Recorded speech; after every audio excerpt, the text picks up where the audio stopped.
Craig's thought of the day. Let's talk Tottenham. Let's talk about world-class players at Spurs.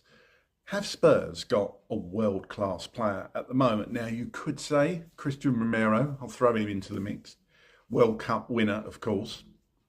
Is Romero world-class? You could say Van der Ven.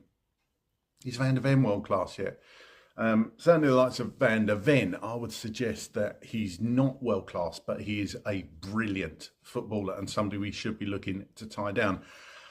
I'm not sure about Romero. I think you could probably put him in that category.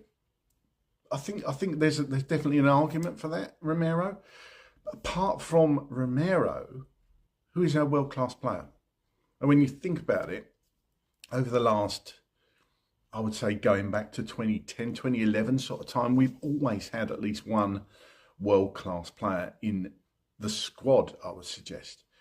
That's going back to likes of Gareth Bale. Even before that, you could say Luka Modric. He wasn't quite at the levels that any of us probably thought he could get to. But Gareth Bale, then you had Heung-min Son, you had Harry Kane.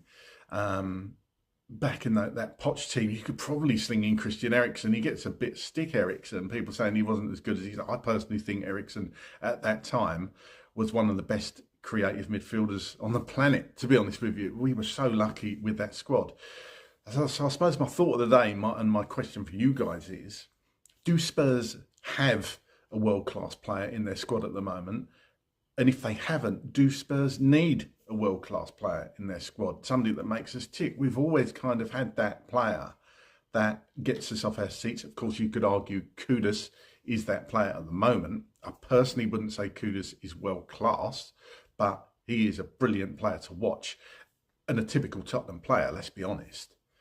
But we've always had the likes of a Gascoigne or a Ginola or a Bale or a Kane or a Son. Have we got that now? Do we need that now as Spurs fans? Is that what we want to see? We want to see somebody that gets us off our seat. Of course we do. But do we have that world-class player? And should we have that world-class player? Get down in the comments and let me know.